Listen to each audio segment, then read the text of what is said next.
fear death, to feel the fog in my throat, the mist in my face, when the snows begin, and the blasts denote I am nearing the place. Prospice is a Latin word, which means, to look forward.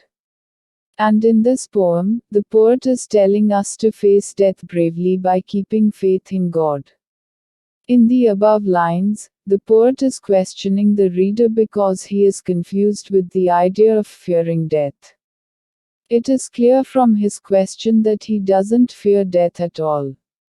He enlightens the reader by presenting an analogy between death and a steep mountain. As the climber approaches the summit, he starts to feel suffocating. Similarly, summit is human life is death. As the human being approaches death, he feels immense suffocation on his way. Along this journey, the snowfall and stormy blasts also signify that the summit is close. The power of the night, the press of the storm, the post of the foe, where he stands, the arch fear in a visible form, yet the strong man must go.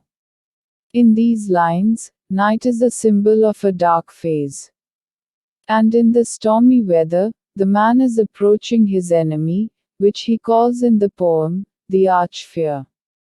But, he is helpless in front of the powerful enemy, he has to succumb to him. For the journey is done and the summit attained, and barriers fall, though a battles to fight ere the guerdon be gained, the reward of it all.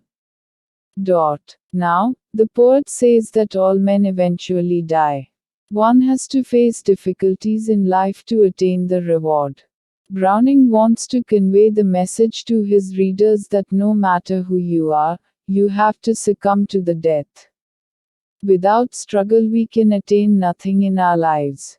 I was ever a fighter, so one fight more, the best and the last. I would hate that death bandaged my eyes and forbore, and bade me creep past. Now, the poet presents the scene of battlefield, and says that he has always been a fighter and he wants to face his last fight with the same bravery like he did his whole life. He wants to face the death with his eyes open and claim the reward of freedom from this earthly glory. No, let me taste the whole of it, fare like my peers the heroes of old, bear the brunt, in a minute pay glad life's arrears of pain, darkness and cold. He says that he doesn't want death to give him a lease. He wants death to come in his full dark mode.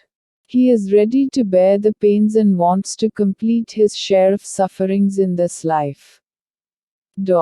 For sudden the worst turns the best to the brave, the black minutes attend, and the elements rage, the fiend voices that rave, shall dwindle, shall blend, shall change, shall become first a peace out of pain, then a light, then thy breast, O thou soul of my life. I shall clasp thee again, and with God be the rest. The poet believes that he is a brave person and can endure any kind of situation. He says that all these fiend voices and storms will transform to peaceful atmosphere, the moment the summit is attained and he can hug his beloved, Elizabeth Barrett, who died after a long and persistent illness. And then his suffering will end and he can leave everything to God's care.